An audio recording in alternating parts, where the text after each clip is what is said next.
Hello friends, welcome to அன்னம்மாகரம் kitchen friends. நம்ம இன்றைக்கி ஹெல்த்தியான பிரேக்ஃபாஸ்ட் ரெசிபி தாங்க பார்க்க போகிறோம். ராகி வச்சு ஹெல்த்தியான இட்லி நல்லா சாஃப்டாக எப்படி வருதுன்னு பார்க்கலாங்க. கண்டிப்பாக இந்த டிப்ஸ் யூஸ் பண்ணி ட்ரை பண்ணி பாருங்கள். நல்லா சாஃப்டாக இருக்கும். இப்போ வாங்க இதை எப்படி செய்கிறதுன்னு பார்க்கலாம். இப்போ இது செய்கிறதுக்கு வீட்டில் இருக்கிற ஒரு கப்பு இல்லைனா டம்ளர் அளவுக்கு நீங்கள் எடுத்துக்கோங்க. இப்போ இதில் 1.5 கிளாஸ் அளவுக்கு ராகி சேர்த்துக்கலாங்க. இது கூடவே 1/2 கிளாஸ் அளவுக்கு இட்லி அரிசி சேர்த்துக்கோங்க.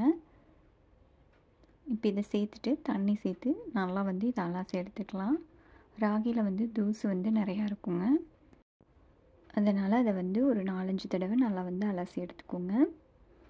இப்போ பாருங்கள், உங்களுக்கே பார்க்கும்போது தெரியும் தூசு அதிகமாக இருக்குது. இப்போ இதை தண்ணி நல்லா தெளிவாக இருக்கிற வரைக்கும் அலசி எடுத்துக்கலாம். இப்போ இதை அலசிட்டு தண்ணி சேர்த்து நம்ம வச்சிடலாங்க. இது இருக்கட்டும். உளுந்தும் நம்ம ஊற வச்சுக்கலாம். வேறு ஒரு பவுலில் 1/2 கிளாஸ் அளவுக்கு உளுந்து எடுத்துக்கோங்க. இது கூடவே 1 டீஸ்பூன் அளவுக்கு வெந்தயம் சேர்த்துக்கலாம். இப்போ இதையும் 2 தடவை கழிஞ்சு எடுத்துக்கோங்க. இதையும் கழிஞ்சிட்டு இது கூட தண்ணி சேர்த்து இதை 4லேருந்து 5 மணி நேரம் ஊற வச்சு எடுத்துக்கலாங்க. இப்போ இதை நம்ம மூடி போட்டு க்ளோஸ் பண்ணிடலாம். இருக்கட்டும். இப்போ பாருங்கள், நான் ஒரு 4.5 மணி நேரம் ஊற வச்சு எடுத்திருக்கேன். ராகியும் நம்மளுக்கு நல்லா ஊறி வந்துடுச்சு. உளுந்தும் நல்லா ஊறிடுச்சுங்க. இப்போ இது இருக்கட்டும். நம்ம அரைக்கிறதுக்கு முன்னாடி நம்ம இன்னொரு பொருள் ஊற வச்சு எடுத்துக்கலாங்க. வேறு ஒரு சின்ன பவுலாக எடுத்துக்கோங்க. அதில் 1/2 கிளாஸ் அளவுக்கு அவல் சேர்த்துக்கலாங்க. அவல் சேர்க்கும் போது தான் இட்லி நல்லா சாஃப்டாக இருக்கும். நீங்கள் சிகப்பு அவல், லேஸ் அவல், கெட்டி அவல் எது வேணாலும் சேர்த்துக்கலாம். இப்போ இதையும் சேர்த்துட்டு இதையும் நல்லா அலசி எடுத்துக்கோங்க. இப்போ இது கூட ஒரு 1/2 கப் அளவுக்கு தண்ணி சேர்த்து இது ஒரு 15லேருந்து 20 நிமிஷம் நல்லா ஊற வச்சு எடுத்துக்கோங்க. இருக்கட்டும். இப்போ பாருங்கள், ஒரு 15 நிமிஷம் ஆயிடுச்சு. அவல் நம்மளுக்கு நல்லா ஊறி வந்துடுச்சு. இப்போ நம்ம அரைச்சிக்கலாங்க. அவளையும் உளுந்தையும் சேர்த்து நல்லா அரைச்சி எடுத்துக்கோங்க. கொஞ்சமாக தண்ணி சேர்த்து நல்லா அரைச்சி வேறு ஒரு பவுலில் மாற்றிக்கலாம். அடுத்ததாக நம்ம ஊற வச்சுருந்த ராகியும் அரிசியும் சேர்த்துக்கலாங்க. இட்லி அரிசி சேர்த்திங்கன்னா தான் இட்லி நல்லா சாஃப்டாக இருக்கும். அதனால் வேறு அரிசி எதுவும் சேர்க்காம இட்லி அரிசி சேர்த்துக்கோங்க.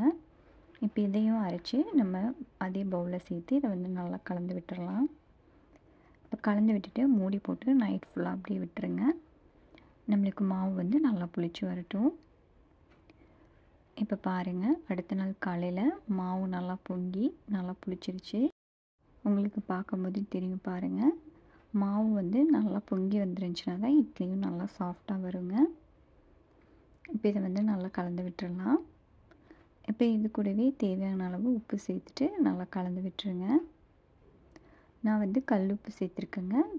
இது நல்லா கரைஞ்சதுக்கப்புறமா நம்ம இட்லி ஊற்றிக்கலாங்க. நம்ம இது கூட ஆப்ப சோடாலாம் எதுவுமே சேர்க்க வேண்டியதில்லை. அப்படி உங்களுக்கு வேணும்னா ஒரு 1/4 டீஸ்பூன் அளவுக்கு சேர்த்துக்கோங்க. இப்போ நம்ம இட்லி தட்டில் ஊற்றிக்கலாம். இட்லி பாத்திரத்தில் தண்ணி நல்லா கொதிச்சதுக்கப்புறமா இட்லி தட்டு வைங்க. அப்போ தான் இட்லி நல்லா சாஃப்டாக இருக்கும். இப்போ இது ஒரு 10 நிமிஷம் வெந்து வரட்டும். இப்போ பாருங்கள், இட்லி நம்மளுக்கு நல்லா வெந்துருச்சு. உங்களுக்கு பார்க்கும்போதே தெரியும் எதுவும் ஒட்டாமல் வந்திருக்கு பாருங்கள். இப்போ இதை நம்ம எடுத்துகிட்டு சர்வ் பண்ணிக்கலாங்க. லைட்டாக தண்ணி தொளிச்சிட்டு எடுத்துக்கோங்க. உங்களுக்கு விருப்பமான சட்னி வச்சு நீங்கள் சர்வ் பண்ணிக்கலாம். நான் இன்றைக்கி தேங்காய் சட்னியும் சாம்பாரும் வச்சு சர்வ் பண்ணுங்கள். டேஸ்ட்டு நல்லா இருந்துச்சு. கண்டிப்பாக நீங்களும் இந்த ரெசிபியை செஞ்சு பார்த்துட்டு எப்படி இருந்துச்சுன்னு உங்கள் கமெண்ட்ஸை மறக்காமல் கமெண்ட் செக்ஷனில் சொல்லுங்கள். இந்த வீடியோ பிடிச்சிருந்தா நம்ம சேனல் லைக் பண்ணி சப்ஸ்கிரைப் பண்ணிக்கோங்க. உங்கள் ஃப்ரெண்ட்ஸ் அண்ட் ஃபேமிலி மெம்பர்ஸ் கூட மறக்காமல் இந்த வீடியோவை ஷேர் பண்ணுங்கள். வீடியோ பார்த்த அனைவருக்கும் நன்றி.